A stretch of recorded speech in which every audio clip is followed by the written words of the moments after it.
The annals of history tell us that they first appeared over 1,000 years ago.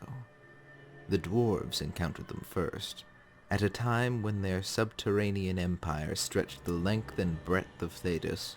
Isolated tags began to drop out of contact around 380 Ancient.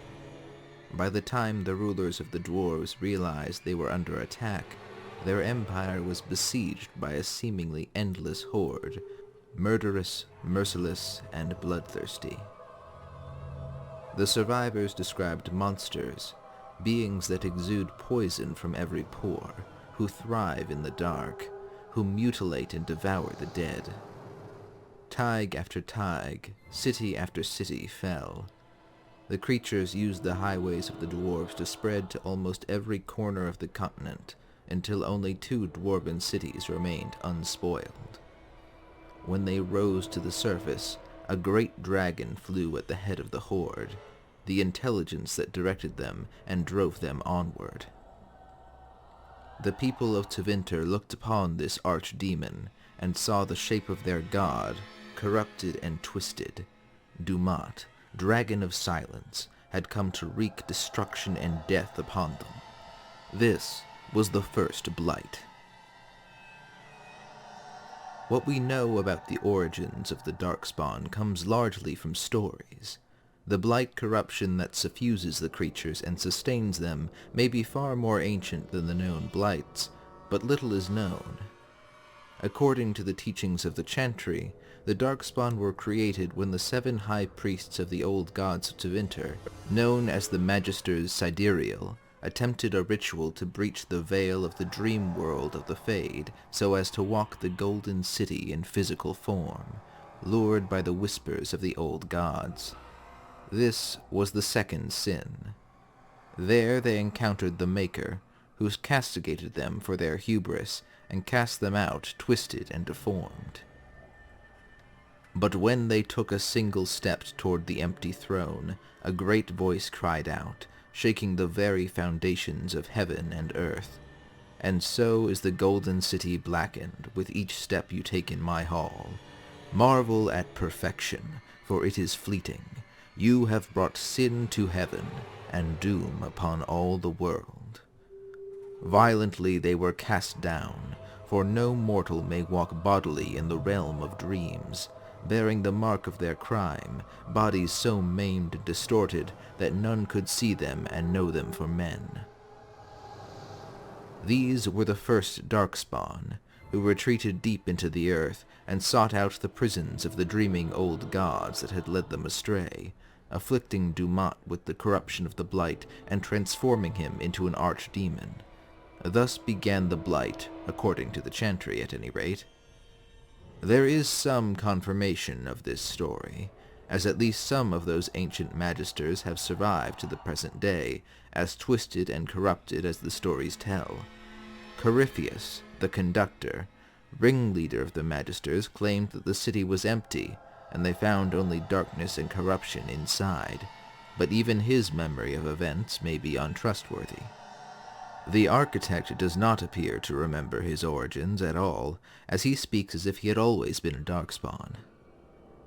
However they came to be, the Darkspawn are a walking plague that wreaks violence and death upon all around them. They spread corruption wherever they go, killing the land itself where they gather in great numbers. Several Blights have left scars on the surface of Thedas in the form of near-lifeless wastelands such as the Western Approach and much of the Anderfels, places that even carrion birds avoid.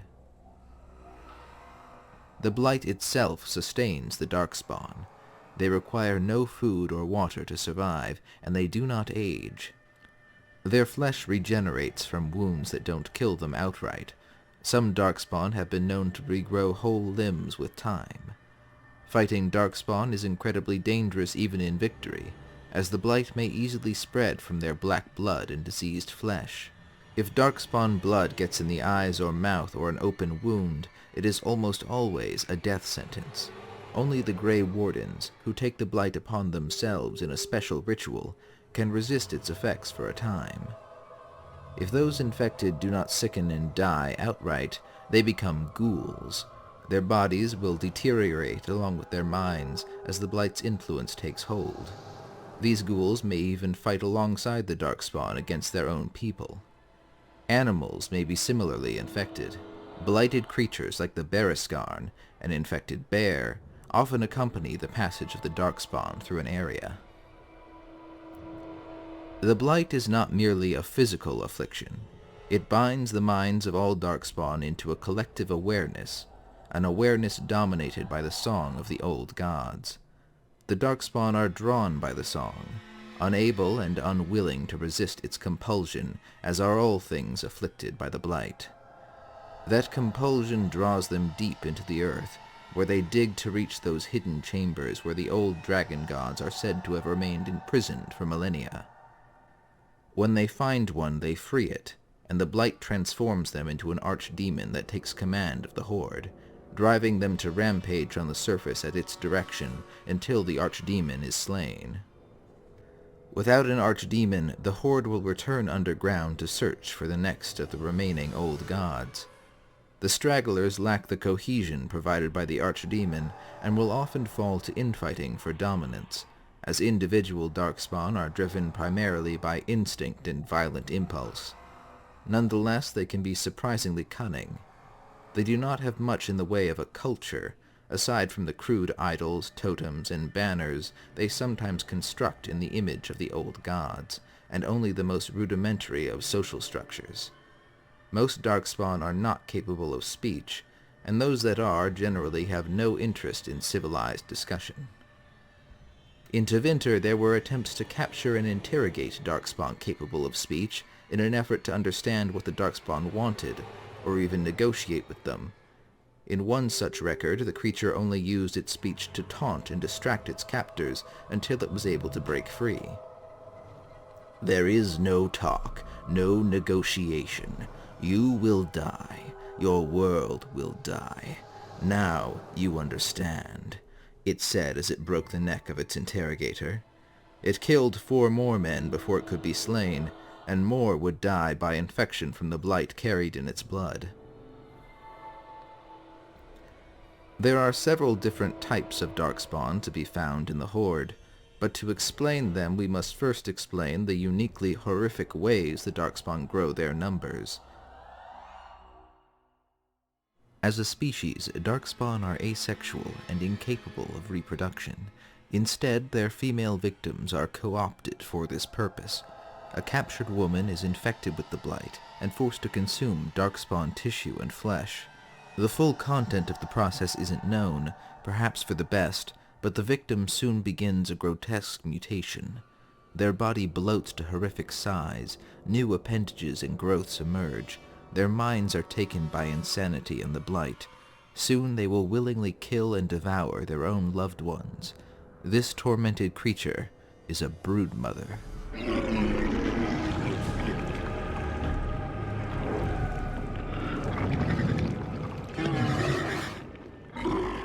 A single Broodmother can give birth to thousands of Darkspawn in their lifetime. What form that Darkspawn takes is determined by the species of the woman that Broodmother was created from. A Broodmother created from a dwarf will produce Genlock, a stocky, heavy-set Darkspawn, and perhaps the most numerous after how the Dwarven Empire was overrun. Their dwarven heritage seems to have given them a noticeable resistance to spells, and they can be exceedingly tough. A human Broodmother will produce Hurlocks, which are almost as numerous as the Genlocks. Lanky Hurlocks are known for their ferocity with their crude weapons, if not their technique, biting and gouging without restraint when the opportunity presents itself. Some pick up bows or crossbows and become competent marksmen. They have also been known to don scavenged armor and crudely crafted plate of their own make. The Hurlock is the tip of the spear of most Darkspawn attacks. An elven Broodmother will produce Sharlocks, more colloquially known as Shrieks. They may appear to be smaller Hurlocks at a glance, but they are feared for their incredible speed and stealth. They are the scouts of the Darkspawn. Many travelers of the deep roads fear the vast horde, but a small group of Shrieks may sneak up on even the most vigilant of parties and bring death. A Kunari broodmother will produce ogres, the least numerous but by far the largest and strongest of the Darkspawn. They are the shock troopers of the Horde. Even one can turn the tide of battle in their favor. Appearances of ogres date back before the Kunari arrived in Thedas.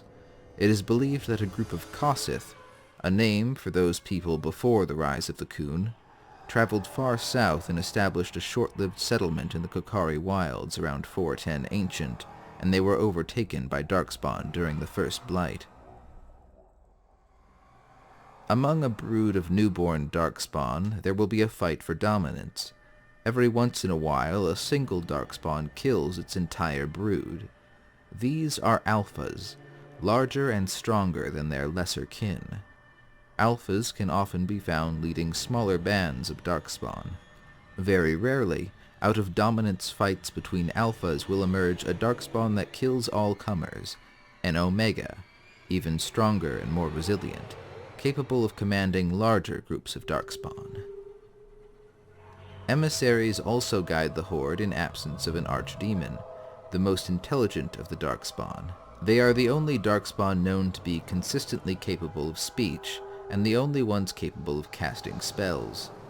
Their magic is unlike any other mages in Thedas, however. They do not draw on the energies of the Fade, but from the power of the Blight corruption itself. The emissaries help direct the Darkspawn in their search for the old gods, and are rarely seen except during Blights. There is a relatively recent offshoot of Darkspawn that has formed, the Awakened. The Architect, one of those ancient magisters that have survived the centuries, appears to no longer remember that he was ever human, and has come to consider the Darkspawn as his own kind. He has said that he regards the Blights as destructive not only to the rest of the world, but also to the Darkspawn, and has experimented with ways to make it possible for the Darkspawn to live in peace. One of those experiments was to replicate his own ability to resist the call of the old gods, a power evidently common to him and the other old magisters. He was ultimately successful in creating a ritual using the blood of Grey Wardens that freed Darkspawn from their compulsion to seek the old gods. These Darkspawn, the Disciples, are intelligent and capable of fighting against their brethren alongside other races, though their understanding of morality and communication can be lacking. However, not all Darkspawn freed by the Architect were happy to be freed. The Architect used his ritual to free the mind of a Broodmother in northern Ferelden.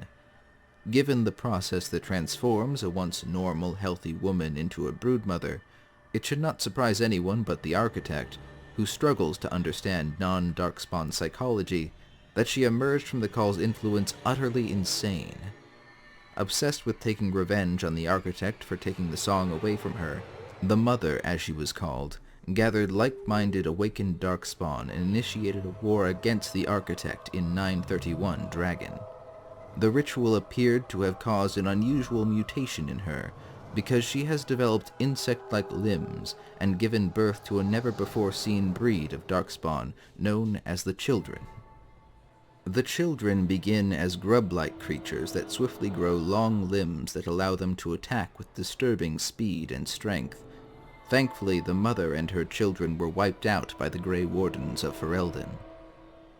As long as the bulk of the Darkspawn remain underground, the kingdoms of Thedas are largely content to take an out-of-sight, out-of-mind approach.